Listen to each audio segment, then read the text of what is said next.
le président Guillaume Soro nous a mis en mission, il ne s'agit plus de vaincre, mais de faire gagner la Côte d'Ivoire. Il ne s'agit plus d'humilier, il ne s'agit plus de rester dans une épreuve de force qui, de toutes les façons, nuit finalement à la cohésion du pays, à son progrès harmonieux, qui nuit finalement à la sérénité des générations qui demandent de l'emploi, demandent une carrière, demandent à construire leur maison, à bâtir leur foyer, et qui n'en peuvent plus d'attendre. Le président de l'Assemblée nationale nous charge de dire que la réconciliation et le pardon, tels qu'il les conçoit, ne sont une victoire contre personne. Ils doivent être la victoire de la Côte d'Ivoire. Oui, je suis Léger, collaborateur pour le site internet Civox, journaliste indépendant. Je constate, au vu de ce que vous dites et par rapport à ce qui est fait jusqu'à présent, que vous êtes beaucoup dans ce qu'on appelle le virtuel. Guillaume Soro, tout le monde le sait, n'avait aucun moyen. Et même si, comme vous le dites, il était assez déterminé, comme pour toutes les rébellions qu'on a connues, mais il faut qu'on sache que c'est par rapport à un idéal que quelqu'un s'élève, un idéal qui est d'un ordre moral assez élevé, qui fait qu'un individu se lève pour défendre sa population, une idée forte qui est le rassemblement, qui est l'amour de la patrie, qui est un certain nombre de valeurs que malheureusement Guillaume Soro n'avait pas et n'a toujours pas.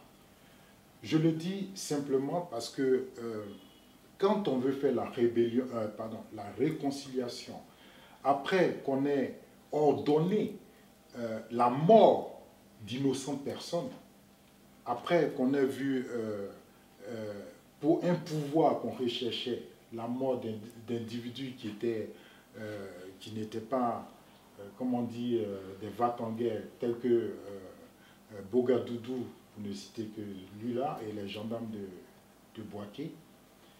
Quand on a fini de faire tout ça, je pense que le mieux pour atteindre véritablement le cœur des gens, ce n'est pas de faire des conférences sur le compte du contribuable ivoirien que vous appauvrissez tous les jours encore un peu plus pour vos intérêts. Il est temps maintenant d'aller vers ces populations de manière concrète, parler à ces gens qui ont été traumatisés, commencer la réconciliation dans les hameaux, dans les villages, dans les villes, mettre des gens en mission. C'est ce qu'il faut faire d'abord. Est-ce que je peux avoir votre question? Parce que la conférence de presse, c'est moi qui l'ai fait. Oui, c'est vous qui l'avez fait. Vous êtes journaliste ou vous êtes militant? Ok. Je ne suis pas militant. Posez votre question. Je suis foncièrement attaché aux valeurs morales. Posez votre question. Vous êtes là pour poser des questions. La question que je m'avais vous poser, puisque ça vous arrange, c'est... Je ne sais pas si c'est une question, mais c'est plutôt une suggestion. Ah, vous n'avez pas de question? Vous invitez à aller instamment vers cette population, ces personnes, dire qu'effectivement, nous avons pris les armes pour une certaine cause, mais qui est une fausse cause. Merci. Est-ce qu'on peut prendre une autre question? Merci. Bon, enfin, j'ai plusieurs questions. Peut-être que j'ai limité à 2 ou 3 en essayant de prendre la parole. Oui, je suis Blaise Bonsier, le correspondant de l'Inter d'Abidjan ici en France. L'idéal aurait été que vous laissiez le confrère aller jusqu'au bout de ses idées, parce que souvent des idées comme ça sortent des éléments qui... Je crois vraiment qu'il a pu aller au bout de ses idées. Non, je ne crois pas. Je rappelle à partir du moment où vous l'avez interrompu... Une conférence de presse consiste à poser des questions à celui qui vous invite. Je crois qu'il est journaliste, il connaît son travail. Et il ne m'a posé aucune question finalement. Non, mais parce que vous ne m'avez pas laissé, et parce que vous préparez un colloque ou un forum ou quelque chose qui va pour la réconciliation. Sachez qu'il y aura différents discours. Parler. Écoutez, vous serez... Pas toujours ce que vous voulez entendre. Je vous répondrai tout à l'heure, puisque je vous ai laissé la parole. Non, non, vous ne m'avez pas laissé la parole. Mais vous ne m'avez pas posé de questions. Et je voudrais avoir les questions des journalistes. Alors, si les journalistes ont un discours, il n'y a pas de problème, ils le font, mais à une autre occasion. Bon, je disais que j'ai beaucoup de questions, mais bon, peut-être que je vais me limiter à 2 ou 3 en attendant que je puisse demander la parole. Et avant de poser les questions qui me sont à l'esprit véritablement, l'intervention du confrère tout à l'heure m'a donné une idée. J'ai envie de commencer par ça pour demander est-ce que vous avez vraiment la capacité, je vais dire, humaine, entre griffes, pour pouvoir organiser une telle rencontre, parce qu'on sait que ce serait quand même un carrefour où on viendra entendre pas forcément ce qu'on a envie d'entendre. Ça, c'est relativement... Maintenant, mes questions. La première, c'est d'abord de savoir pourquoi est-ce que c'est maintenant. Pourquoi est-ce que c'est maintenant, pendant qu'il est de plus en plus question de la candidature en 2022, à moins que vous me disiez le contraire, mais aujourd'hui, tout est clair que sa candidature est nette. Pourquoi est-ce que c'est maintenant qu'il s'intéresse subitement à la réconciliation? Surtout que vous avez dit que déjà en 2012, il avait donné le temps en prenant la réconciliation comme la pierre angulaire de tout ce qui allait commencer à partir de 2012. Et justement, à partir de 2012, c'est lui qui était le Premier ministre.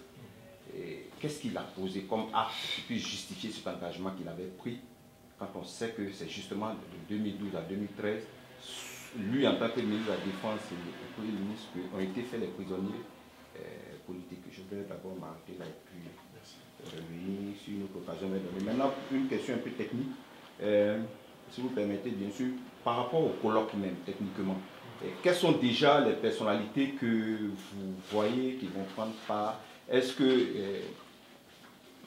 des panélistes viendront de Côte d'Ivoire? Est-ce que des participants viendront de Côte d'Ivoire, ou bien est-ce que ça va se limiter à l'intelligentsia de la diaspora? Ok, merci. Donc je vais répondre à vos questions. La première, c'est, M. Bonsier, vous demandez, avez-vous vraiment la capacité humaine pour organiser cette rencontre? C'est-à-dire, entre autres, est-ce que vous aurez assez de courage pour entendre ce que vous ne voudriez pas entendre?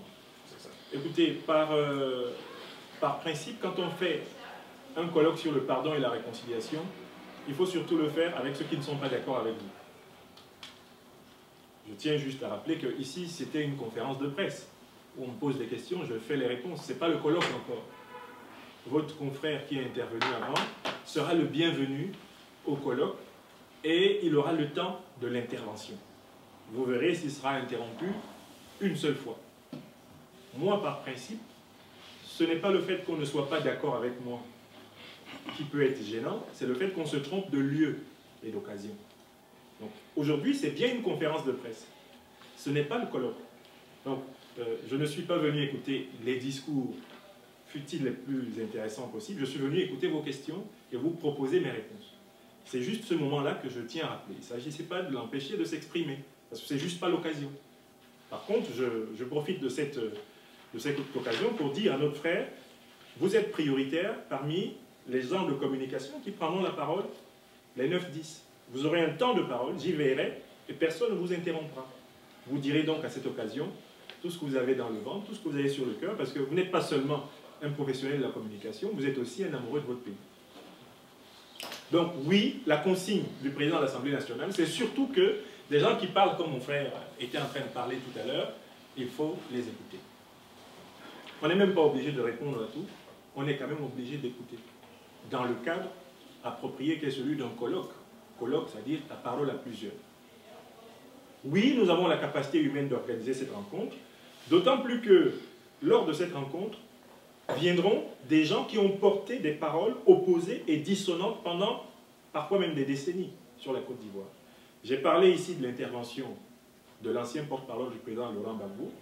Les gens pensent qu'Alain Toussaint s'est approché de nous pour renier ses convictions. Ce n'est pas vrai. Hein?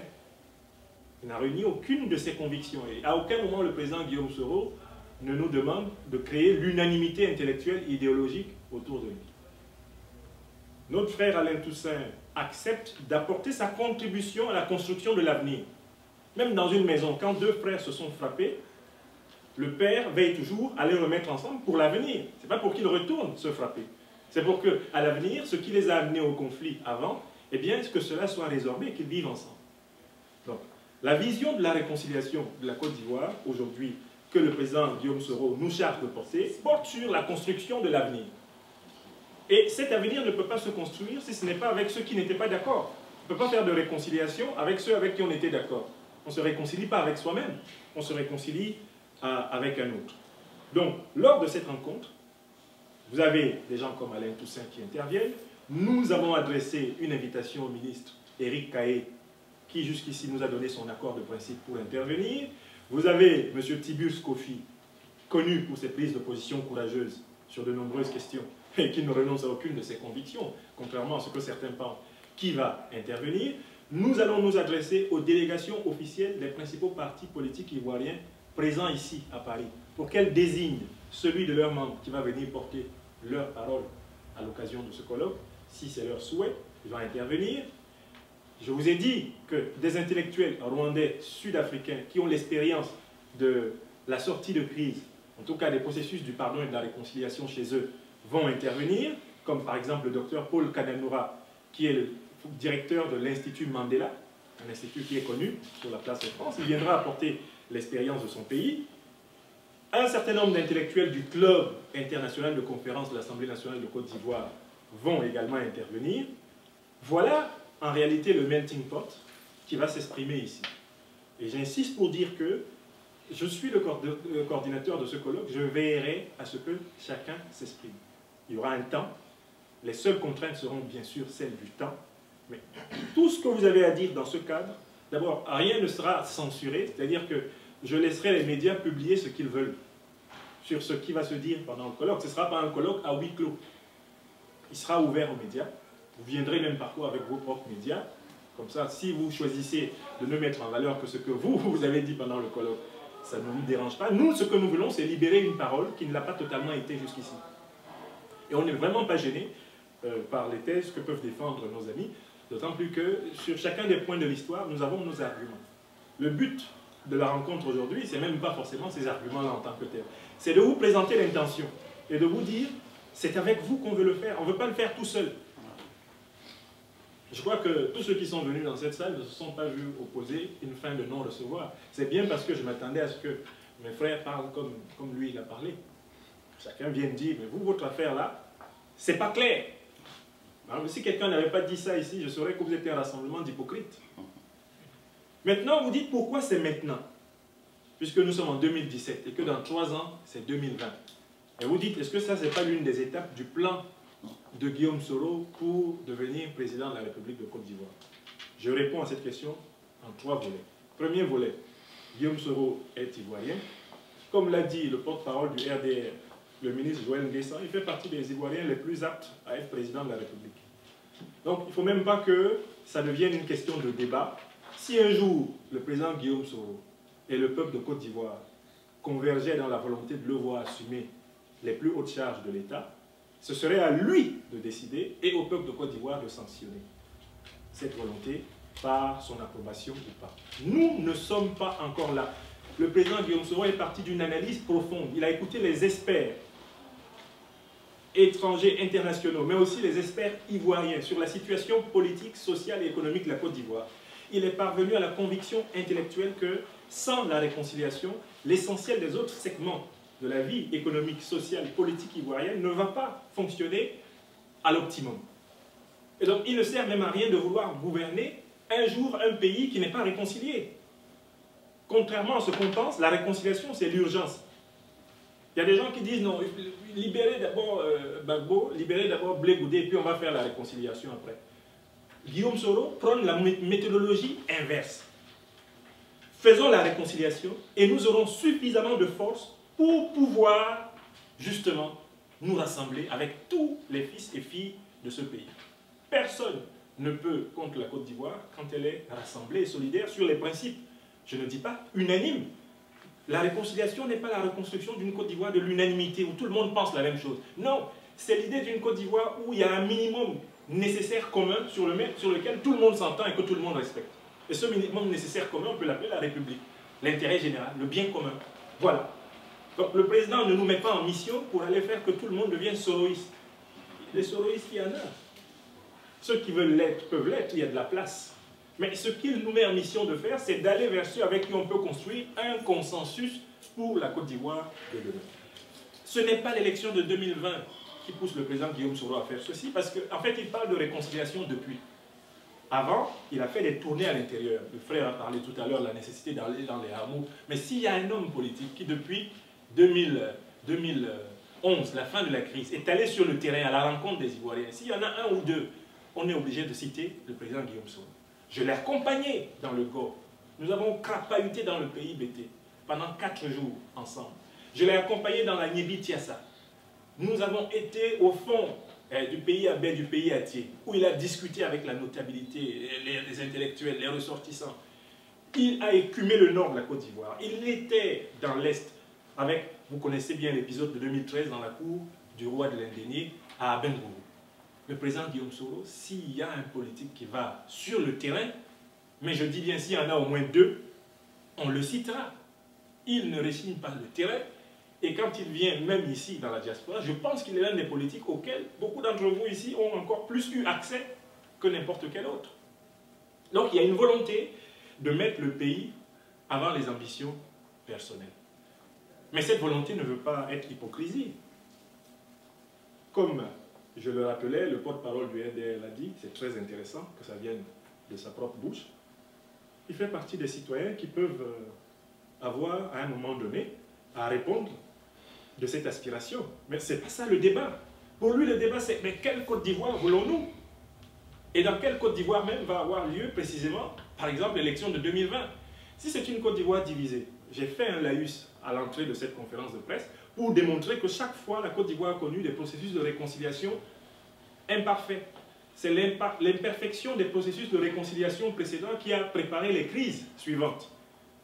C'est parce qu'il n'y a pas eu d'accord sur le minimum nécessaire commun lors des crises de 93, 95, 99, 2000, 2002, 2003, 2004, 2007, 2010, 2011, et même lors des récents remous qu'on a observés, c'est parce qu'il n'y a pas eu en réalité une entente pleine sur les fondamentaux de la République que les doutes et parfois le désespoir se glissent dans la muraille ivoire. Donc le président nous demande de prioriser la Côte d'Ivoire sur les ambitions personnelles. Voilà comment je réponds à cette question. Par exemple ici, moi j'ai ramené 2 livres dans lesquels il y a les discours de 2012 à 2016. Alors, il y a les discours d'avant, le discours du 3 avril 2017. Et vous verrez qu'il n'y a pas un seul discours de Guillaume Soro depuis 2012, qu'il est président de l'Assemblée nationale, il n'y a pas un seul discours où le pardon et la réconciliation ne sont pas prioritaires. J'ai aussi appris, en marchant à travers la diaspora, que Guillaume Soro doit d'abord demander pardon. Mais Guillaume Soro, c'est l'un des types qui a utilisé le mot pardon un nombre de fois incalculable. Je ne suis pas ici pour vanter les actions sociales qu'il a menées envers ses frères qui ont été victimes des affres des différents conflits ivoiriens.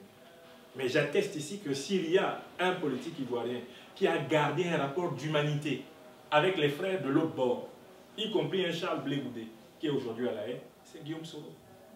Quand un jour vous sera révélé la vraie histoire des relations humaines qui se sont maintenues malgré les péripéties terribles de la crise ivoirienne, entre les compagnons de la génération dont Guillaume Soro est l'émanation et l'emblème, vous serez surpris.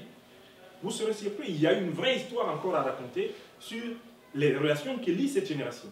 Et je suis convaincu que cette génération a compris que pour construire dans le pardon et la réconciliation, il faut arrêter d'être les réceptionnaires et les prolongateurs de la querelle des successeurs et des contempteurs du président Félix Houphouët-Boigny. Il faut qu'on arrête et qu'on pense la Côte d'Ivoire de demain au-delà des haines du passé, des rivalités du passé.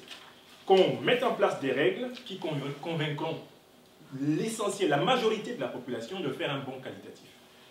Donc voilà ma réponse à ces 3 questions. Oui, c'est pas grave. Lui d'abord. Il avait levé la main là-bas. Je m'excuse, c'est pas pour manquer le respect. Non, il n'y a pas de problème. Oui, s'il vous plaît. Oui, Tibé Kipré, Event TV News. Je voulais déjà savoir pourquoi ce colloque, un point peut-être technique, n'a pas lieu en Côte d'Ivoire, dont les populations sont directement concernées, et ça se passe ici en France. Merci. D'un. Et 2, dans le dernier JA numéro 2945. Henri Konan Bédié disait, à propos de 2020, il a dit ceci, que Alassane Ouattara et Soro Guillaume se sont rencontrés. Il ne lui a pas promis les élections de 2020, il lui a plutôt promis celle de 2030. Est-ce vrai? De deux. Et le même Bédié, à propos de la réconciliation que le président Soro Guillaume, à propos de ce colloque de conseil qu'il est en train d'entamer, il dit, et je cite, à propos de l'appel à la réconciliation, Soro a beaucoup de mérites. C'est Bédié qui le dit. Soro a beaucoup de mérites, mais comme on le dit, il est plus facile de faire la guerre que la paix. Cela dit, je lui fais confiance. Quel commentaire en fait? Voilà, merci. D'abord, sur la première question, pourquoi le colloque sur le pardon et la réconciliation n'a-t-il pas lieu en Côte d'Ivoire? Pourquoi est-ce qu'il a plutôt lieu ici? Je dois rappeler que le président Guillaume Soro, depuis 2012 qu'il a été élu à la tête de l'Assemblée nationale de Côte d'Ivoire pour la première fois, nous a invités à mettre en place une structure qui s'appelle le Club international de conférences de l'Assemblée nationale de Côte d'Ivoire.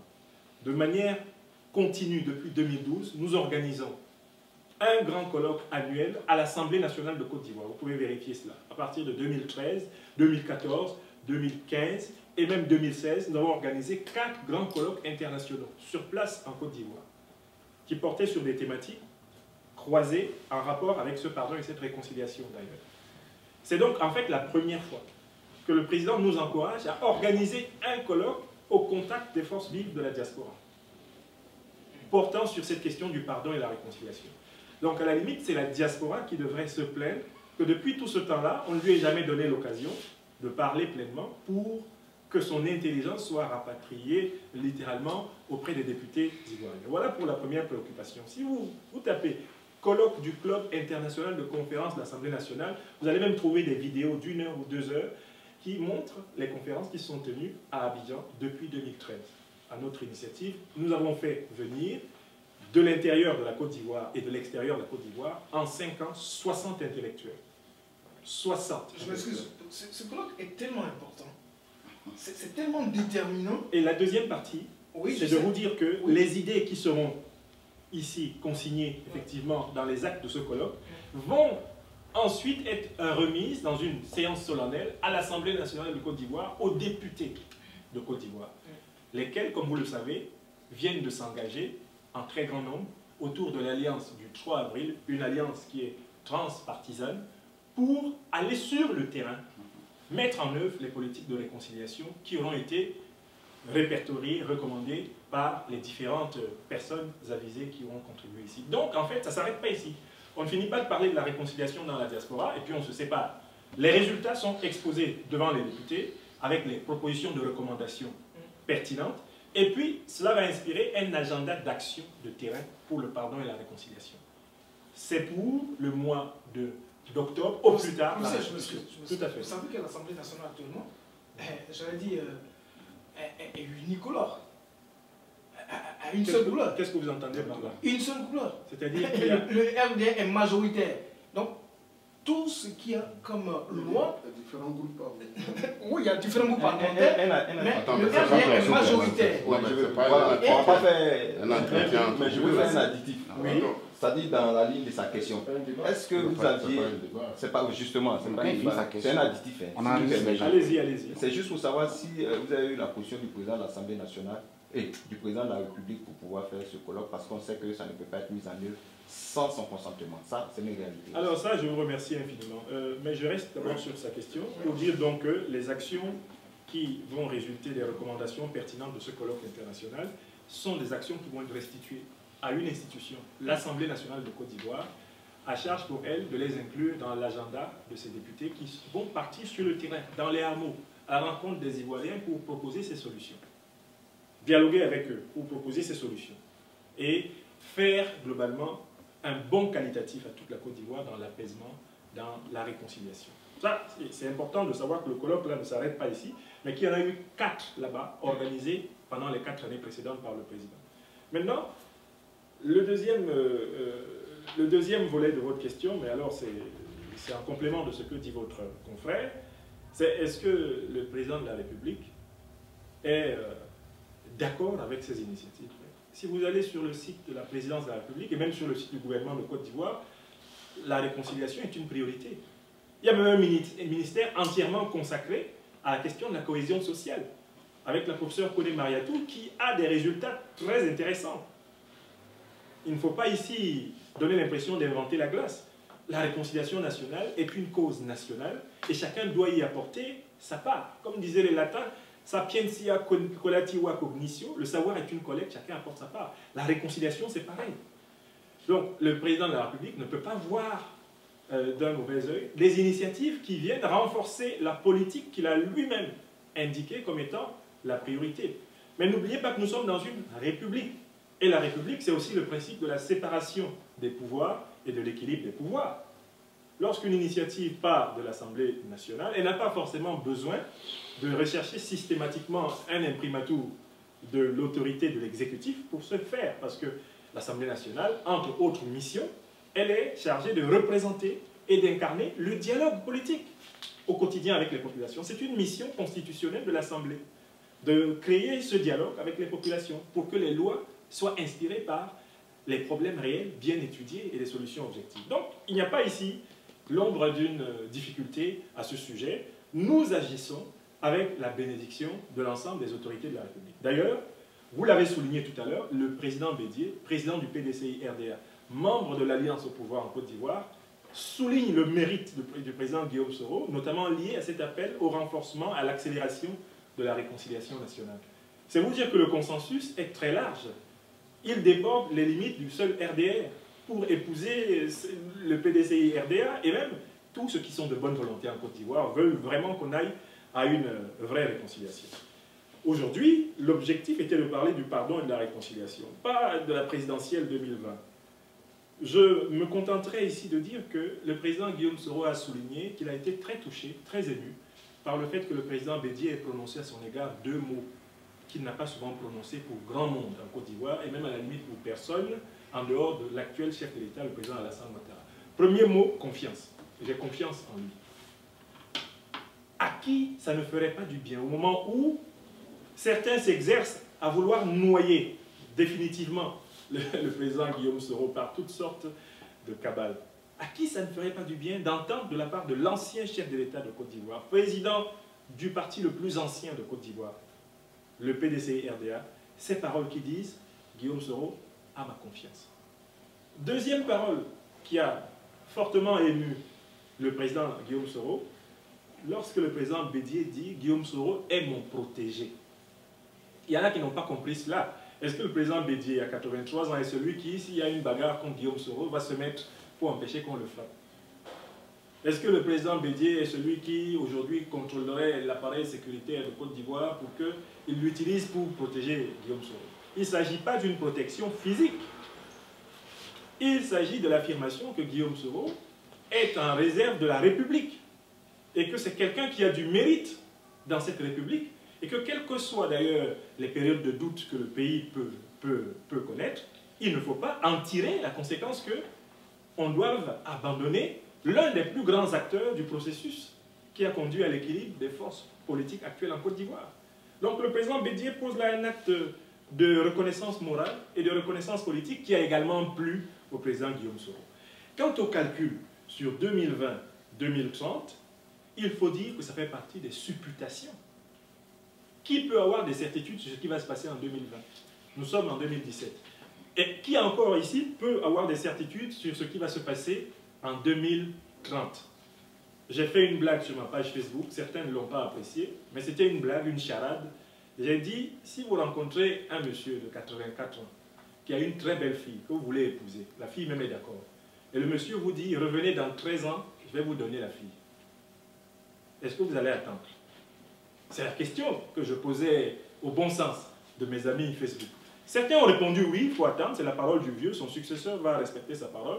D'autres ont dit, ah, vraiment, il vaut mieux que j'aille chercher femme ailleurs, parce que si je l'attends, on ne sait jamais, quand il sera peut-être mort, son successeur prendra une autre décision. Vous voyez très bien que ce fétichisme des dates n'intéresse pas le président Guillaume Soro. Écoutez, il y a eu la présidentielle prévue pour 2005, il n'était pas candidat. Il y a eu la présidentielle de 2010, il a organisé. C'est lui qui l'a organisé et il n'était pas candidat. Il y a eu la présidentielle de 2015, il a soutenu le candidat unique du RHDP. Ça fait 3 présidentielles qui se sont passées devant lui sans qu'on entende son nom. Donc, professeur, non, s'il te plaît. Non, mais vous n'êtes pas le seul. On va poser des questions. Il y a des choses que je ne comprends pas, il faut qu'on me les éclaircisse. oui, S'il vous plaît. La conférence aussi ne vous appartient pas, vous. Non, Vous n'êtes pas vous non plus. Arrêtez. Laissez-moi On n'est pas là pour vous me laissez parler. Vous me laissez parler. On est d'accord. Vous me laissez parler. Cher mon frère, mon ami, mon ami. Laissez le temps.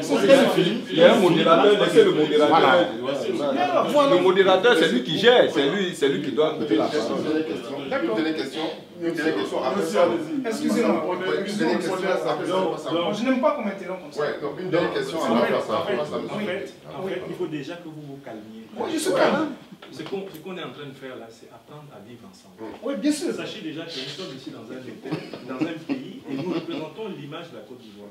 Ce n'est pas bon que notre voix monte.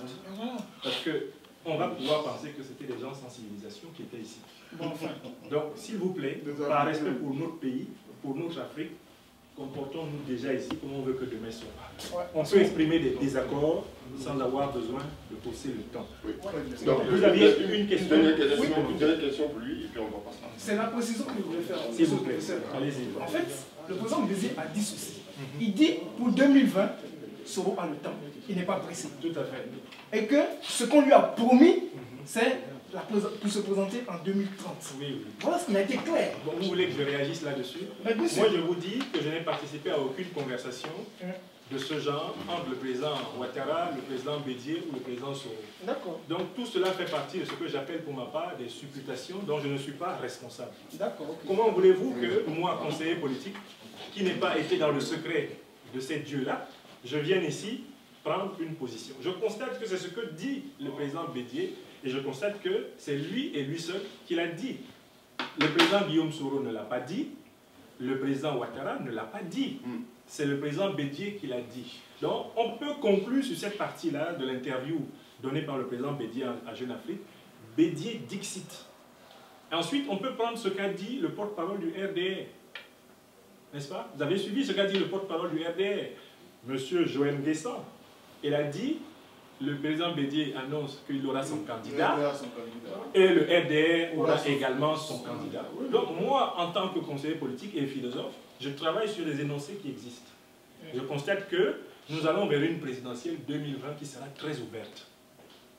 Et je l'avais annoncé longtemps. Moi, j'ai fait des analyses très audacieuses sur cette affaire depuis l'appel de Daoukro, où je rappelais que en démocratie, personne ne peut confisquer l'expression volontaire des aspirations. Surtout pas des aspirations de partis politiques dont la vocation est de prendre et de conserver le pouvoir. Un parti politique cesse d'avoir un sens s'il ne veut pas prendre et conserver le pouvoir. Je constate qu'aujourd'hui, le PDCI-RDA est au pouvoir. Déjà, il y a une chose, c'est une incongruité intellectuelle pour moi. Et le PDCI-RDA est membre du RHDP, et le RHDP est au pouvoir. Le RDR est au pouvoir, le PDCI est au pouvoir. Vous connaissez bien la liste des ministres de ces deux partis qui sont au pouvoir. Moi, je ne comprends pas comment on peut être au pouvoir et dire qu'on veut prendre le pouvoir. Je constate seulement que le PDCI-RDA, par la voie la plus autorisée, dit qu'il aura son candidat.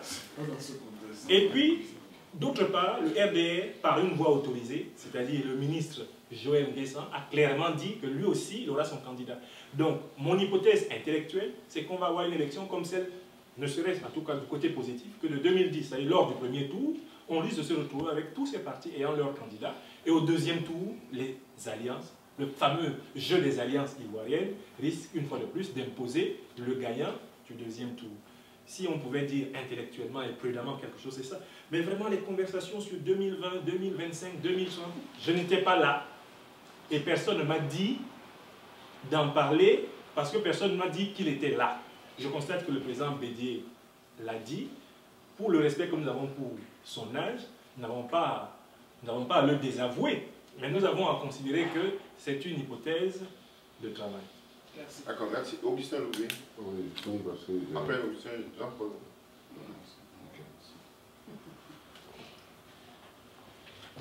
Oui, ma question est ceci. Je voulais... Vous savez, je me posais la question si vous n'êtes pas en train de mettre un coup de fouet derrière le président de l'Assemblée nationale, M. Guillaume Soro, au moment où la CPI cherche des témoins, il parle de pardon. Il est responsable de quelque chose? D'accord, c'est ça votre question? Donc, je peux répondre à présent. Oui. Alors, on prend une autre? Non, j'ai pas fini. D'accord, la suivante. Et la deuxième, aujourd'hui, on sait que tout son entourage est dans le viseur quand on sait qu'on va chercher des armes partout à côté de lui et tout ça. Est-ce que ce n'est pas une manière de mettre devant la scène, de dire qu'il y a une responsabilité qui doit être aussi amenée à la CPI? D'accord. Donc on va prendre la question de Jean-Paul Legault, ici. Non, ça fait beaucoup. Je risque d'oublier, monsieur le modérateur. J'ai eu 3 questions là chez monsieur Augustin Lobé. Je préfère répondre parce que, vous savez, c'est le président des journalistes. Lui, quand il pose des questions, c'est du lourd. C'est encore du très lourd. Donc, attendons, on lui donnera la parole.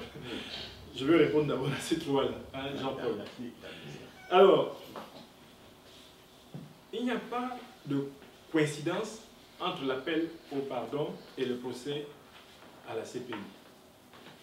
Pourquoi? Pour une raison toute simple. Je dis bien, dès 2012, le président Guillaume Soro dit, quand il est installé président de l'Assemblée nationale, on est en 2012. Et le président Laurent Gbagbo a 1 an en dehors du pouvoir seulement. Dès 2012, il dit que l'éveil, le véritable éveil, la consolidation de la Côte d'Ivoire passe par la réussite de la réconciliation nationale. Ça a toujours été sa conviction. Il a compris que on pouvait réussir sur le plan macroéconomique, on pouvait même réussir sur le plan infrastructurel, mais tant qu'on n'avait pas réussi à rassembler largement les bords meurtris de la Côte d'Ivoire, on ne serait pas capable d'atteindre l'optimum de ce dont ce pays est capable. Donc, sachez que c'est une conviction intellectuelle ancienne. Deuxièmement, vous dites, l'entourage du président Guillaume Soro est actuellement dans le viseur. Et peut-être que cela explique le fait que son discours s'adoucisse. Le discours du 3 avril a lieu longtemps avant la dernière mutinerie. Vous ne pouvez pas dire que ce discours a été prononcé dans l'attente d'une mutinerie.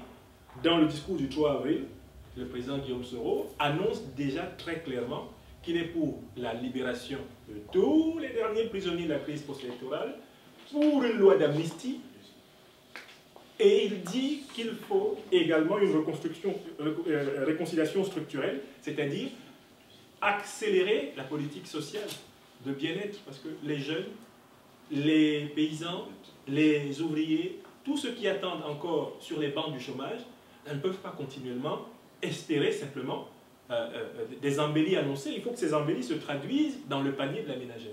Il le dit là. Et il parle au nom de l'intérêt supérieur de la Côte d'Ivoire. Il ne parle pas pour des calculs personnels. Le processus qui a lieu à la CPI est régi par les règles du droit international. Ces règles du droit international, ce n'est pas le président Guillaume Soro qui les a inventées. Je tiens aussi à rappeler ici, monsieur Dobé, si vous permettez, je tiens à rappeler que l'engagement de la Côte d'Ivoire à la Cour pénale internationale s'est fait en 3 étapes. Et ces 3 étapes ont été portées par 3 chefs d'État. Premièrement, le président Bédier, en 1998, avec la signature du traité de Rome. Deuxièmement, avec le président Laurent Gbagbo, avec la confirmation de cette signature. Et la ratification est faite troisièmement par le président Alassane Ouattara. Il y a 3 chefs d'État ivoiriens, à 3 périodes différentes, qui ont engagé officiellement la Côte d'Ivoire à faire juger certaines de ses affaires à la Cour pénale internationale. Donc, c'est du domaine du droit international. Et il ne suffirait pas que la Côte d'Ivoire claque des doigts comme cela pour que la Cour pénale internationale prenne telle ou telle décision.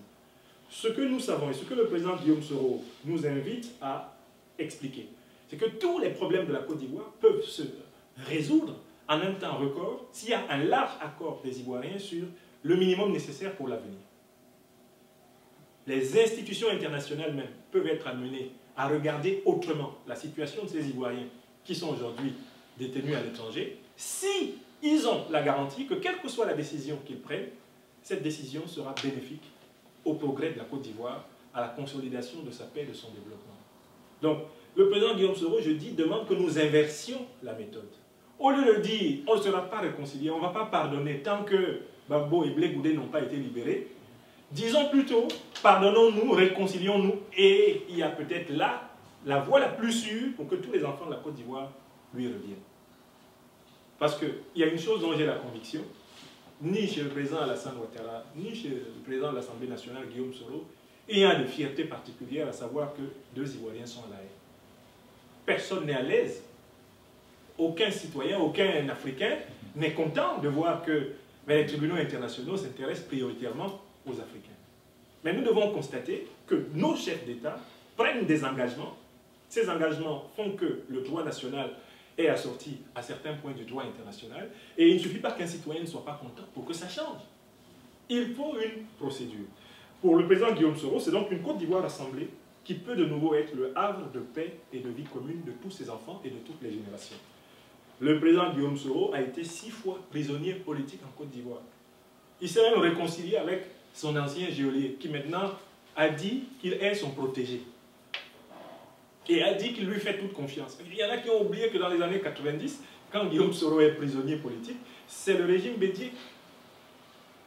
Quelqu'un qui a cette capacité de transcendance, d'autodépassement, pour revivre avec ceux qui ont été ses adversaires. N'est-il pas celui qui, en fait, est encore le mieux placé pour nous amener à parler avec les frères du Front populaire ivoirien, ce qu'on appelle les pro-Gbagbo ou les GOR, entendez Gbagbo ou rien, même si certains nous désignent désormais comme les sorts, c'est-à-dire les Soro-Oulés, ne sommes-nous pas justement ceux qui doivent se parler? Puisque ceux qui n'ont pas été d'accord, ceux qui sont affrontés, ce sont ceux-là. Donc pour le président Guillaume Soro, il s'agit de faire les pas décisifs.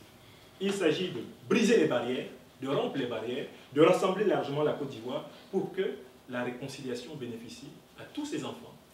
Quand le président a parlé de libération des prisonniers de la dernière crise électorale, il n'a cité personne parce qu'il pensait à tout le monde. S'il faut se commencer à citer un tel, mais on va négliger les autres alors.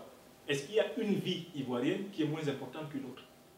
Nous sommes ici dans un pays où il y a le procès Grégory, un enfant tué il y a plus de 30 ans. On veut toujours, aujourd'hui, punir ceux qui lui ont fait ça. Nous sommes pour la naissance d'une civilisation politique ivoirienne où chaque vie va compter. Où chaque vie va compter. Parce qu'on vient d'une époque où toutes les vies ne comptaient pas. Et de part et d'autre. Donc il s'agit de faire cette transition. J'espère que j'ai répondu à votre question, monsieur le Monsieur Jean-Paul Leroux. Oui. Après, oui, Jean-Paul Leroux. Jean-Paul Leroux, l'intelligent d'Abidjan. Excusez-moi pour mon retard, j'espère que ma question que je vais poser n'a pas été abordée. Et tout à l'heure, monsieur Damsi, vous réveillez que Guillaume Soro avait des contacts avec Charles Blé Goudé. Et pour nous préciser depuis quand, et puis bon, peut-être vous ne révélez pas la nature de leur relation, mais depuis quand ils sont en contact, on aimerait pouvoir savoir. Et deuxièmement, vous disiez tout à l'heure que dans son discours, depuis le 12 avril, depuis 2012, il est président de l'Assemblée nationale. Le président Soro Guillaume parle de réconciliation, de pardon et tous les éléments. Même, il a même évoqué la question d'une amnistie générale. Récemment, la dernière vidéo que j'ai pu voir quand il parlait avec, quand vous receviez Alain Toussaint, il a dit que ces prisonniers, ils n'ont pas à être en prison. Tous ces détenus issus de la crise post-électorale. Mais le président de l'Assemblée nationale, M. Guillaume Soro, est député. Il est président de l'Assemblée nationale sur quoi? Et le député a l'initiative de la loi. Pourquoi il ne prend pas une loi d'amnistie, la présenter devant ses pairs députés, si d'aventure c'était rejeté, comme le disait un de mes confrères, d'aucuns diront, les Ivoiriens diront, il est de bonne foi devant tout le monde. Il a pris une loi d'amnistie pour qu'on libère tout le monde, que de rester, comme vous l'avez dit tout à l'heure, dans les discours. C'est cela qui pose, peut-être pour certains Ivoiriens, de savoir si ce discours n'est pas électoraliste, parce qu'on ne voit pas véritablement Guillaume Soro dans l'action. Pourquoi il ne prend pas une loi d'amnistie générale? Très bien. Merci à Jean-Paul Leroux. Alors, première question à propos donc, des relations entre le président de l'Assemblée nationale et son frère Blé Goudé. Je dis qu'elle date du temps de la FESI jusqu'à ce jour. J'affirme même que leurs relations n'ont jamais été interrompues. Même au plus fort de la lutte fratricide qui les a opposés, ils n'ont jamais perdu contact. Ne serait-ce que pour se parler de temps à autre, comme des camarades qui ont été des frères de lit, à un moment donné, et que la vie politique, par ses aléas, à un moment donné, a opposé. Donc le président Guillaume Soro nous a toujours chargé de dire qu'il ne renie aucun de ses frères. Il parle avec Blé Goudé depuis sa prison de la CPI. Le président Guillaume Soro n'a jamais perdu contact. Vous savez, pour garder contact avec quelqu'un, il ne faut pas forcément parler directement avec lui. Il faut parler avec lui, d'une manière ou d'une autre. Donc il y a un intermédiaire qui fait qu'il se parle. Le président Guillaume Soro n'a jamais rompu les contacts avec son frère, le ministre Charles Blé Goudé. Jamais. Il se parle, ok. Et vous pouvez aussi dire que parler avec le frère Charles Blé Goudé, c'est cela aussi la réconciliation. Mais la réconciliation ne peut pas se faire contre quelqu'un ou sans quelqu'un. Il faut parler avec tout le monde. Et le président qui a fait la tournée de toutes les bourgades de Côte d'Ivoire pour demander pardon, aurait voulu depuis très longtemps, y compris depuis la période de l'exil de M. Blé Goudé au Ghana, qu'il vienne lui aussi apporter sa contribution à ce pardon. C'est la génération qui souffre le plus d'être divisée, celle qui a hérité des conflits des générations politiques précédentes. La génération des 40-50 ans de Côte d'Ivoire a assez payé sa dîme au conflit dont elle a hérité. Et elle est déterminée à ne plus la payer. Il faut rassembler le pays. On ne peut pas continuer avec des conflits dont on a bien vu qui n'ont pas amené le pays à très bon port. Donc, le président Guillaume Soro a gardé et garde un regard fraternel envers tous les frères de la galaxie dite Gbagbo, qui sont par ailleurs ses anciens compagnons de lutte syndicale dans l'université ivoirienne. Il n'a oublié aucun. Et sa porte est ouverte à tous ceux d'entre eux qui lui tendront la main. Voilà le message que je lance aussi encore ici. Vous avez connu le président Guillaume Soro de près ou de loin. Vous avez été militant de la FESI au même moment ou après lui. Sachez qu'il se sent parent de vous jusqu'à son dernier souffle. Et que même de là où vous êtes, en le critiquant matin, midi et soir, si vous avez besoin de lui et si c'est dans ses moyens, il vous aidera. C'est ça son message. C'est ce qu'il nous a demandé de dire. Il n'a aucun compte à régler avec personne, y compris de ceux de ses frères avec qui il s'est le plus affronté. La page doit être tournée. Nous voulons une Côte d'Ivoire qui tire les leçons de ses erreurs et de ses fautes du passé. Sur la deuxième question, à savoir l'initiative de la loi des députés. Reconnaissez que nous sommes aujourd'hui le 24 juin 2017. Le président Guillaume Soro a fait la proposition d'une amnistie générale le 3 avril 2017. Certes, pour un être humain, un jour de plus en prison, c'est un jour de trop. Nous sommes à 3 mois, qui suppose aussi un rassemblement de bonne volonté suffisant pour porter les initiatives qui vont suivre. En parlant de l'amnistie, le président sait très bien que les députés ont leur rôle à jouer. Vous avez vu le lancement de l'Alliance du 3 avril, justement pour soutenir, quel que soit le parti auquel appartient un député, il peut soutenir, ne serait-ce que cette idée de hâter la marche à la réconciliation parfaite à travers ces quelques initiatives que le président a dites. Donc, M. Jean-Paul Leroux, je voudrais vous confirmer que le président est bien dans cet état d'esprit. L'Assemblée nationale de Côte d'Ivoire va assumer tout son rôle, mais elle l'assume et dans le respect du principe, bien sûr, de la séparation des pouvoirs, dans le respect du principe de l'équilibre des pouvoirs, et le président ne veut surtout pas, le président de l'Assemblée nationale ne veut surtout pas que cela soit perçu de près ou de loin comme une forme de rivalité envers la loyauté qu'il tient à maintenir de sa part pour l'action du président de la République à l'Assemblée. Va-t-il prendre une loi d'amnistie générale ou bien ne va-t-il pas la prendre? Monsieur Jean-Paul Oro, ainsi le président dit qu'une telle loi est nécessaire. Peu importe comment on y aboutit, le président de l'Assemblée nationale a dit qu'une telle loi était nécessaire. Donc vous savez déjà que c'est un objectif qu'il se fixe. Que ce soit à l'initiative du gouvernement ou à l'initiative des députés, notre objectif, c'est bien qu'il y ait amnistie pour que tous nos frères qui souffrent encore des sanctions de la dernière crise post-électorale recouvrent la liberté et la pleine jouissance de leurs droits fondamentaux. Ici, soyons pragmatiques.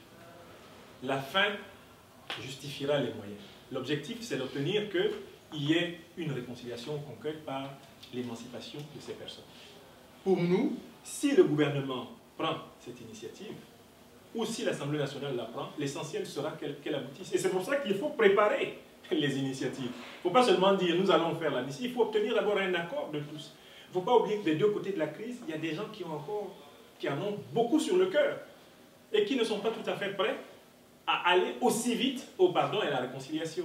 Il faut prendre le temps de convaincre, construire un consensus et avec ce consensus, obtenir le changement. Oui, question. Bonjour Monsieur Diamsi. Bonjour. Axel Hilary, La Dépêche d'Abidjan. Tout à l'heure, vous avez rappelé que le Forum de la réconciliation nationale qui a eu lieu en Côte d'Ivoire en 2001 a accouché d'une souris. Aujourd'hui, vous nous présentez une initiative semblable. Qu'est-ce qui vous fait croire que vous allez réussir là où les autres ont échoué?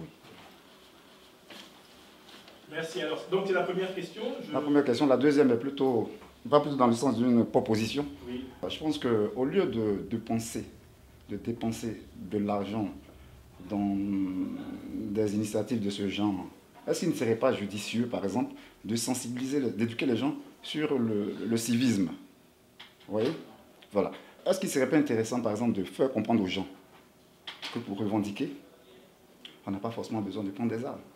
Je pense qu'il faut faire comprendre ce genre de choses aux gens, plutôt que de leur servir de colloques, au bout desquels on n'a rien.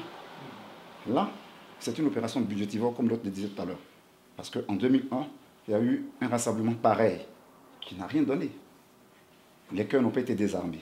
C'est que les gens ne sont pas sensibilisés par rapport à certaines valeurs. Et ce qui manque, à mon avis, à nos populations. Il faut éduquer les gens au civisme. Parce que s'ils étaient éduqués, ceux qui engagent aujourd'hui un processus de réconciliation en Côte d'Ivoire ne seraient pas à le faire, parce qu'ils n'auraient pas pris les armes. Donc je pense qu'il y a ce genre de priorités sur lesquelles il faut qu'on insiste, au lieu de passer notre temps dans des colloques qui ne servent à rien finalement. Alors, d'abord, réussir où les autres ont échoué. Je crois qu'il ne faut pas confondre l'échelle des événements. Ici, il s'agit d'un colloque. C'est un colloque où les gens vont donner des communications argumentées, dans lesquelles ils vont faire des propositions sur l'évolution du processus du pardon et de la réconciliation. J'ai dit dans mon exposé préliminaire qu'il y a des choses qui ont été réalisées. On ne peut pas nier que dans ce domaine, des choses ont été réalisées. Il y a eu des progrès qui ont été obtenus. On ne va pas, dans ce domaine-là, tout recommencer à zéro.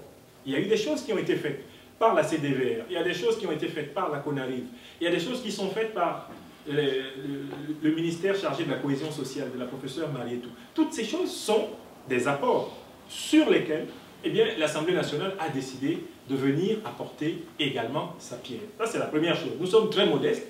Nous ne réinventons pas à zéro le pardon et la réconciliation en Côte d'Ivoire. Le président nous charge de renforcer, d'accélérer, parce qu'il y a des attentes qui durent et qui deviennent des désespérances. Donc, il s'agit d'un colloque. Il ne s'agit pas d'un forum de réconciliation nationale. Attention, ce colloque n'a pas autorité politique. Ce colloque a simplement une vocation scientifique. Quand nous invitons un professeur comme M. Christian Bouquet, un connaisseur de la géopolitique de la Côte d'Ivoire, à venir donner sa contribution, c'est juste pour éclairer la lanterne de tout un chacun. Le colloque sera le lieu de proposition, non pas le lieu de décision. Nous n'avons aucune espèce de pouvoir de décision, ni sur un député ivoirien, ni sur l'exécutif ivoirien, ni sur la justice ivoirienne. Il s'agit vraiment d'un colloque. Ce n'est pas le forum de 2001 qui, quant à lui, était vraiment un forum effectivement institutionnel, avec des promesses de rassemblement du corps politique. Ce que nous voulons, c'est que nous avons tenu 4 colloques à Abidjan, à l'Assemblée nationale de Côte d'Ivoire. Celui-ci, cette fois-ci, littéralement, il est comment on va dire, il est exporté à l'extérieur pour pouvoir recueillir aussi des contributions ici. Quel que soit le Parlement considéré, cher monsieur, c'est important qu'il y ait des intellectuels, qu'il y ait des politiques, des citoyens qui se réunissent de temps en temps pour discuter. Moi, je trouve que l'une des faiblesses de nos sociétés africaines, c'est qu'elles ne veulent pas prendre l'habitude des traditions de discussion. On ne discute pas toujours parce que ça va donner tout de suite des résultats, mais parce que c'est cela, justement, le fondement de la civilité politique. La civilité politique commence quand il y a beaucoup de lieux de discussion et beaucoup moins de lieux de conflit, en tout cas de confrontation dans une société. On ne peut pas trancher la question de l'usage des armes simplement par l'idée que toute personne qui fait usage des armes est une personne incivique. Parce que si on rentre dans cette logique, mais aucune résistance, parmi toutes celles qu'on glorifie, comme celle qui a libéré la France du nazisme, ou celle qui a libéré l'Afrique du Sud de l'apartheid, aucune de ces résistances ne serait valorisée. Les gens ont oublié que Nelson Mandela avait pris les armes avec Umkhonto we Sizwe contre le régime sud-africain. Les gens ont oublié que De Gaulle, avec 177 de ses camarades, va en Angleterre et monte un commando. Bon, imaginez que l'Angleterre s'appelle Burkina Faso et que la France s'appelle Côte d'Ivoire. C'est ce que De Gaulle a fait. Il est allé monter un commando de Français à l'extérieur de son pays pour venir combattre un régime qu'il estimait injuste. Mais comme il est blanc, et comme il a de meilleurs historiens, et comme ça fait longtemps, et comme beaucoup de gens ne connaissent pas l'histoire, on oublie que De Gaulle, c'est le premier grand rebelle du XXe siècle français. C'était un rebelle, c'était une rébellion. Allez voir ce que le gouvernement du maréchal Pétain écrit quand De Gaulle commence ses sabotages. On dit, tu es un rebelle, et tu es pourchassé comme tel. Si on l'avait pris, il prenait la cour martiale et le peloton d'exécution. Charles de Gaulle. Comme il a réussi, il est devenu le grand Charles, on a fondé le mouvement gaulliste et la 5e République. Nous avons nos petits ou nos grands de Gaulle africains, on ne veut pas les considérer comme tels parce que c'est nos camarades de Beaufloto, parce qu'on a mangé à checker avec eux, on les connaît, on dit, mais même sa copine là, je connais où il dormait, mais De Gaulle, il avait des copines, mais comme c'est loin, lui il est un héros. Ceux qui sont à côté de nous et qui risquent leur vie pour leurs idées, c'est des petits étudiants qui n'avaient rien et qui du jour au lendemain ont balafré le pays. Cette manière de banaliser l'histoire de nos pays n'est pas correcte. Je dis seulement que nous ne sommes plus dans la phase où il s'agit de revendiquer ou de prendre plaisir aux épisodes fratricides qui ont opposé la Côte d'Ivoire du passé récent. Le président Guillaume Soro, tout en ne niant pas ses responsabilités, souhaite qu'avec ses frères, on passe à une nouvelle page. C'est-à-dire qu'on s'entende sur les conditions qui vont faire que ça ne recommence plus. Et c'est sur ce point que je suis d'accord avec vous. Qu'est-ce qui va faire que ça ne recommence plus? C'est non seulement qu'on mette en place des règles justes, transparentes, d'acquisition du pouvoir, d'exercice du pouvoir et de transmission du pouvoir, mais qu'on en explique le bien fondé. Et là, nous, professeurs, nous, journalistes, etc., avons un rôle important à chaque citoyen pour que les actes de légitime défense soient vraiment l'ultime et le rare recours auquel on puisse songer. Parce que malheureusement, vous avez raison d'observer qu'il y a une tendance à la banalisation du recours à l'arme pour obtenir des droits. Mais c'est ce qui arrive quand l'éducation politique n'a pas expliqué aux gens qu'on ne va à ça que vraiment quand ça devient finalement une question de vie ou de mort pour une collectivité. Mais on ne va pas à ça la fleur à la bouche. J'ai dit une fois sur le plateau d'Even News TV qu'il n'y a pas de belle rébellion. À la question que me posait M. Jean-Paul Oro ici présent, il n'y a pas de belle rébellion.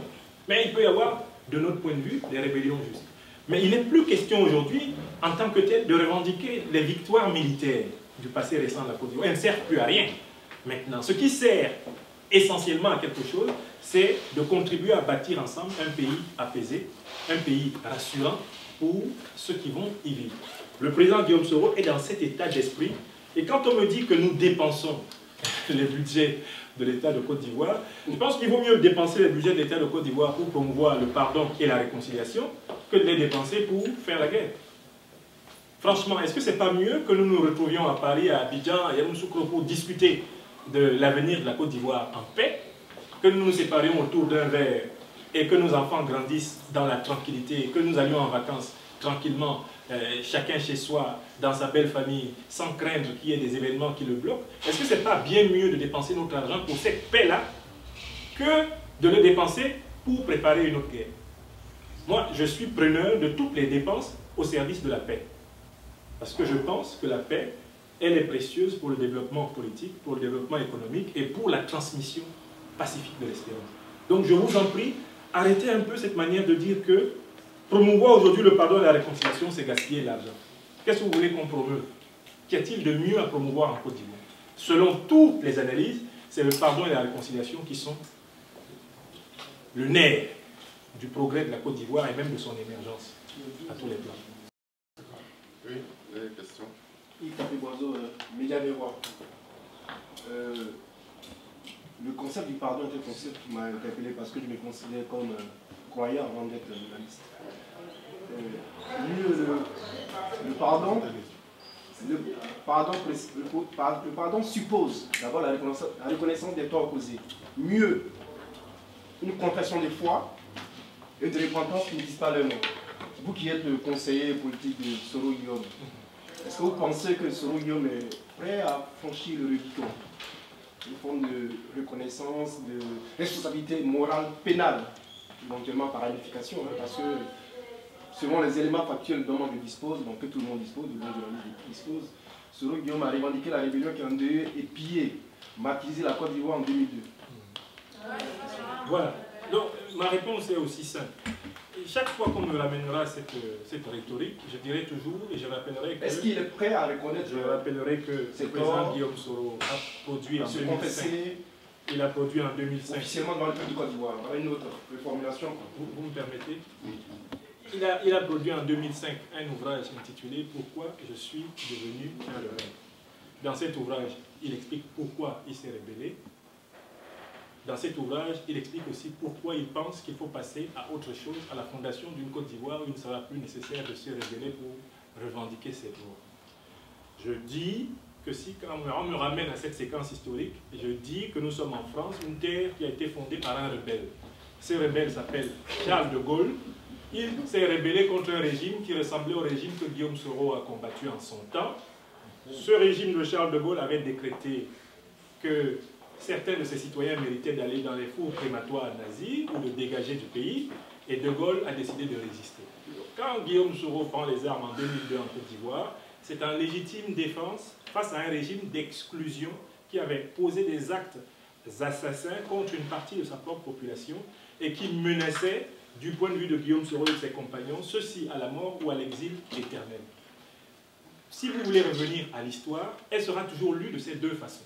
Ce que j'ai envie de vous dire, c'est que moi j'ai renoncé à devoir convaincre ceux qui pensent le contraire. Ce n'est pas nécessaire. Vous continuerez de dire ce que vous dites et je continuerai de dire ce que je dis. La question qui se pose à nous aujourd'hui, et c'est ce que le président Guillaume Soro nous invite à apprécier, c'est comment on vit aujourd'hui et demain dans un pays où il n'y a pas forcément d'accord sur toutes les questions. Par exemple, il n'y a pas totalement un accord sur le sens des événements de l'histoire. Pour vous, c'est simplement une rébellion, c'est une bande de bandits, n'est-ce pas? D'autres disent même qu'ils ont balafré la Côte d'Ivoire, c'est une expression très intéressante pour dire que c'est des moussis, n'est-ce pas? Ils ont balafré la Côte d'Ivoire, et puis c'est tout. Il y aura toujours, même dans 30 ans en Côte d'Ivoire, des gens qui penseront que c'est comme ça. Il y a des faits pour moi, des éléments factuels. D'autre côté, moi je vous dis, étudiez l'histoire des grandes rébellions, et vous verrez que ça s'est passé en Côte d'Ivoire comme ça s'est passé exactement ailleurs. Si vous n'avez pas ce regard historique, vous ne savez pas que le pays dans lequel vous vous exprimez avec moi librement a été conquis par une rébellion militaire. Il a été reconquis par une rébellion militaire. Paris a été prise comme Abidjan l'a été à un moment donné de l'histoire. Vous avez oublié cela. Donc, notre débat aujourd'hui, je dis que Guillaume Soro n'en fait pas une fierté. Quand le camp d'Ipro-Gbagbo était dans l'arrogance absolue, vous comprenez que nos arguments consistaient, il y a 3 ou 4 ans, Jean-Paul Leroux s'en souvient, à affirmer face à cela une fierté. Parce que quand les autres ne se reprochent rien, il y a un problème quand même en Côte d'Ivoire. Ce problème qu'il y a dans ce pays-là, c'est précisément qu'un certain nombre de camps politiques n'ont pas pris l'habitude de se formuler à eux-mêmes, justement, un certain nombre d'autocritiques. L'autocritique ne peut pas se faire d'un point de vue et pas de l'autre. Elle doit se faire à tout point de vue. C'est important. Donc, aujourd'hui, l'idée, c'est quoi? C'est que malgré ces différences sur ce que c'est que l'histoire, malgré ces différences sur ce que c'est que le passé, il faut quand même trouver un consensus minimal pour cheminer ensemble vers un monde nouveau.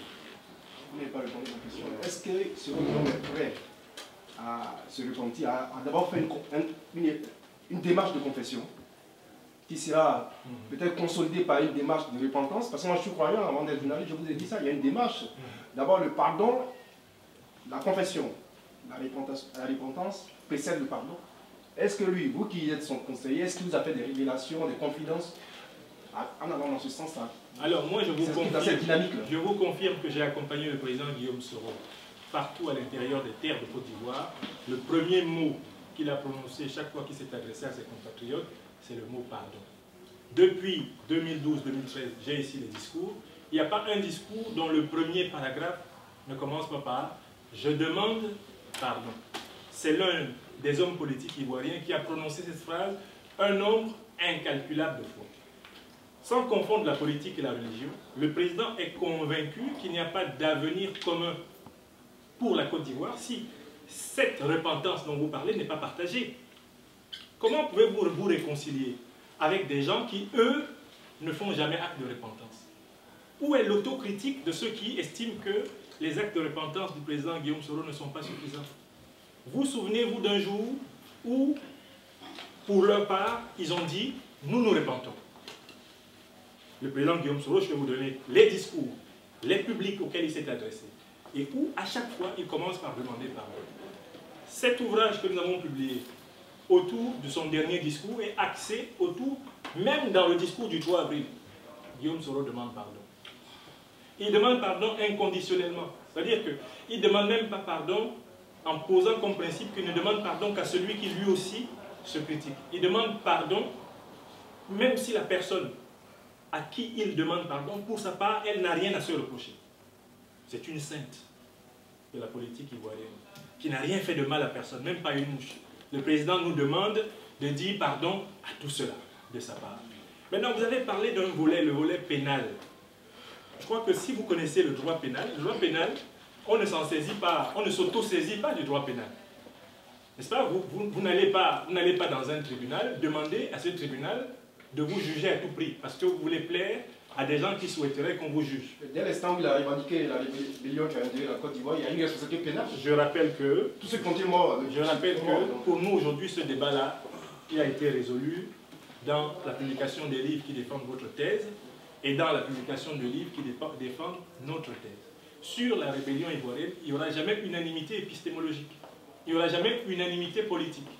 Parce que la démarche qui consiste à dire que la condition du pardon, c'est de dire que la rébellion ivoirienne ne fut nulle part un acte de légitime défense, c'est une démarche qui est vouée à faire face à une contre-argumentation qui va démontrer que c'était un acte de légitime défense. Moi, je dis qu'il faut renoncer à vouloir à tout prix que votre point de vue sur l'histoire passée de la Côte d'Ivoire soit celui de tous les Ivoiriens ou de tous les observateurs de la Côte d'Ivoire. Apprenez à vivre dans un monde où les événements sont interprétés diversement par des personnes de camps différents. Là, c'est subjectif. Oui, bien sûr, mais la subjectivité est indépassable en politique. Sur le plan journalistique, si nous agissons ensemble, en société, c'est toujours parce que chacun d'entre nous ne possède pas toute la vérité. Vous possédez toute la vérité? Quand on est journaliste, on s'endosse à la vérité. La vérité, ça n'existe pas, c'est un idéal. C'est le professeur de philosophie qui vous répond. C'est sur le plan philosophique, moi je parle des faits. Et sur le plan même de ce qu'on appelle les faits, les éléments factuels. J'insiste pour dire, ce que vous appelez rébellion, nous l'appelons résistance en légitime défense. Maintenant, vous faites quoi? Vous avez publié des livres pour démontrer que c'est une rébellion, c'est-à-dire simplement un acte de banditisme. Nous avons publié des livres pour dire que c'était un acte de résistance. Et maintenant, nous disons nous voulons passer à une autre étape. Nous ne voulons plus que la Côte d'Ivoire s'appesantisse sur ce qui la divise. Ce que nous voulons, c'est voir nos frères du camp opposé, ceux qui estiment que la confiance entre nous a été rompue, pour leur dire, bâtissons donc ensemble une Côte d'Ivoire où ça ne va plus jamais arriver. Nous avons une chance extraordinaire, c'est que la génération des héritiers du président Houphouët-Boigny, elle a fini pratiquement sa tâche. Et elle annonce qu'en 2020 et par la suite, va se faire une alternance générationnelle. La grande question pour nous, c'est comment on fonde le pays de telle façon, que ce qui nous a divisés dans le passé ne se reproduise plus. Est-ce que vous n'êtes pas pour l'idée que l'avenir, maintenant, est l'occasion de toucher à toutes les causes qui ont rendu possible les errements du passé? Est-ce que nous n'avons pas l'occasion de fonder sur d'autres bases? C'est ce qui est proposé. Maintenant, ceux qui disent qu'il faut d'abord qu'on retourne dans le passé, quelque part, ils veulent nous accrocher à ce qui nous divise. Nous sommes à la recherche de ce qui nous unit. Donc, le président me demande d'annoncer le colloque du 9-10, un colloque où vous aurez le droit de défendre votre point de vue. De dire tout ce que vous avez dit ici et de l'argumenter comme vous l'argumentez. votre point de vue sera valable comme celui de quelqu'un qui pense le contraire. Avec plus de détails. Avec plus de détails. Il faudra juste vous habituer à la contradiction.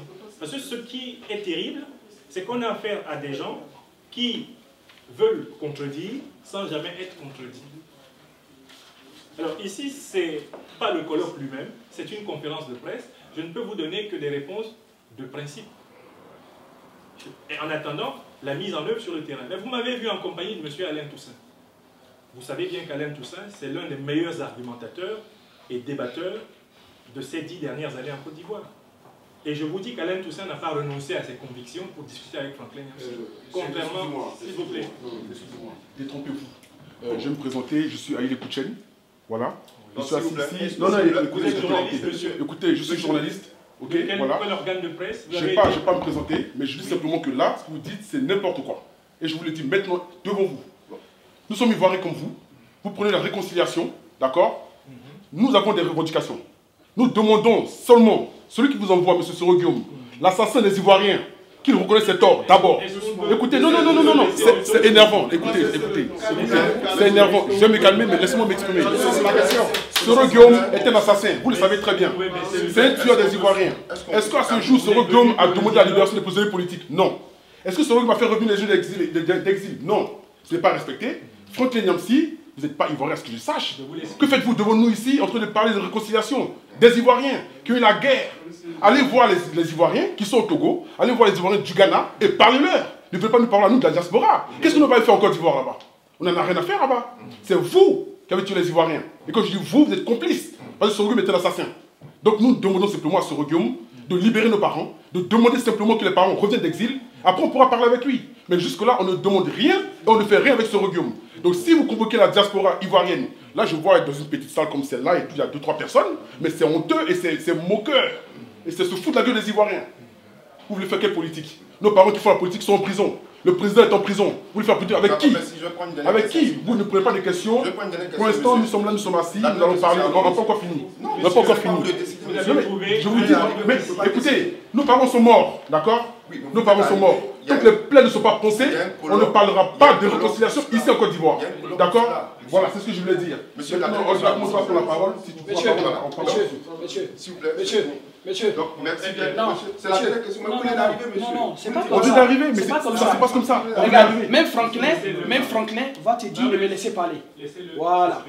Frère. Non, vous venez d'arriver. Tout va bien. Tout va bien. Tout à l'heure, Franklin a dit des choses qui sont intéressantes. Ok? Moi, je suis quelqu'un qui est beaucoup dans l'objectivité. Au-delà de leurs errements politiques et tout, il a soulevé des faits qui sont intéressants, à savoir la subjectivité, à savoir le fait que personne n'a la science infuse. Ok? Et il a abordé des chantiers tels que de souffrir de la contradiction. Nous sommes venus ici aujourd'hui pour vous dire que depuis un bon moment, vous amorcez un certain nombre de discussions. Nous regardons avec bienséance. Aujourd'hui, aucun Ivoirien en Côte d'Ivoire n'a pour, en tout cas, souci le fait que la Côte d'Ivoire ne se réconcilie pas. Écoute bien mon message. Je suis All Black Modo, je ne suis pas journaliste, rien. Mais on a été très content de voir au détour de nos messages aujourd'hui qu'il y avait quelque chose de si important. La réconciliation en Côte d'Ivoire et tout, c'est quoi? C'est une base qui est importante pour nous. Voilà. Moi, je suis venu ici pour dire que depuis un bon moment, j'essaie de disséquer les dires de M. Franklin Nyamsi. Lorsqu'il parle d'Alain Toussaint comme étant l'un des plus grands débatteurs des 10 dernières années, j'aimerais simplement lui dire que lorsqu'on fait des élections Miss Côte d'Ivoire, on choisit la Miss parmi celles qui se sont présentées. Et donc s'il est ahuri, s'il est abasourdi par le talent d'Alain Toussaint, c'est parce que au terme, sinon au nombre de ceux qu'il connaît, Alain Toussaint fait partie. Sinon il y a des Ivoiriens qui sont très intelligents, qui sont très éloquents. Ok? Nous sommes venus ici aujourd'hui là. Moi, j'ai un message particulier. Parce que quand on s'adresse à ce monsieur, on s'adresse à Soro Guillaume. Soro Guillaume, je l'ai connu, je l'ai côtoyé. Voilà. Je ne vais pas rappeler l'histoire. On a un message qui est un message de fond. Les résistants ont un message qui est un message de fond. Ne passez pas par perte et profit pour jouer avec les intérêts de la Côte d'Ivoire. Je vous regarde dans les yeux et je vous le dis. Vous êtes Camerounais d'origine. Nous sommes panafricains. nous respectons la provenance de tout un chacun, mais nous disons que vous ne pouvez pas parler de la Côte d'Ivoire mieux que nous. Et ça, c'est un propos qui est toujours redit à des gens comme Bernard Oudin, tout ce que vous voulez, qui ont été les conseillers de Laurent Gbagbo, qui sont français d'origine, qui lorsque ça chauffait, avec leur passeport, ont eu le droit de quitter la Côte d'Ivoire. Vous parlez pour nous, je suis non, mais oui, c'est émotif. Oui. C'est émotif et je suis un être émotif.